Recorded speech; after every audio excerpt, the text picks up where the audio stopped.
Я не думаю, что там есть сговор.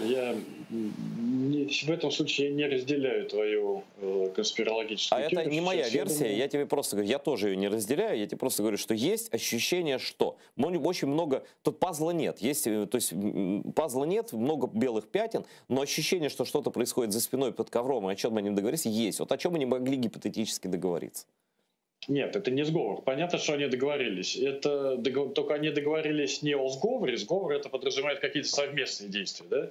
А они скорее договорились уже о разводе. То есть все, линии проведены, здесь будет ваше, здесь будет наше, вы ни сюда не суетесь, сюда не лезьте, а если сунетесь, то будут санкции такие, такие и такие. А Мне как, кажется, как детей-то делить будут? Украина чей ребенок?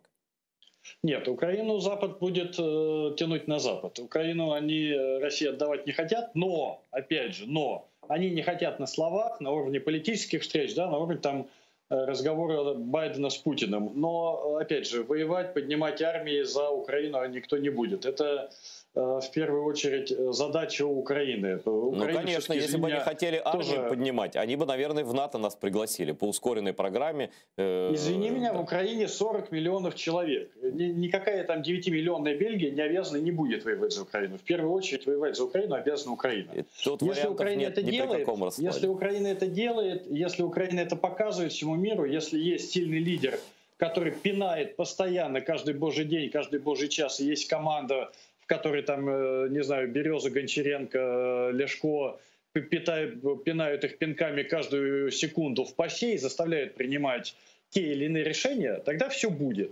Если этого нет, если у вас лидер не то что слабый, а, извини меня, лидер, у которого лично у меня вызывают сомнения его когнитивной способности, если у вас в ПАСЕ сидит непонятно кто, непонятно зачем, непонятно что делает, если вы там 9 месяцев не аккредитуете своего посла в НАТО и своего посла в ООН, никто за вас ничего делать не будет. Не будет никто за вас пинать себя сам и что-то там Ты делать. же прекрасно знаешь. Да, извини, продолжай.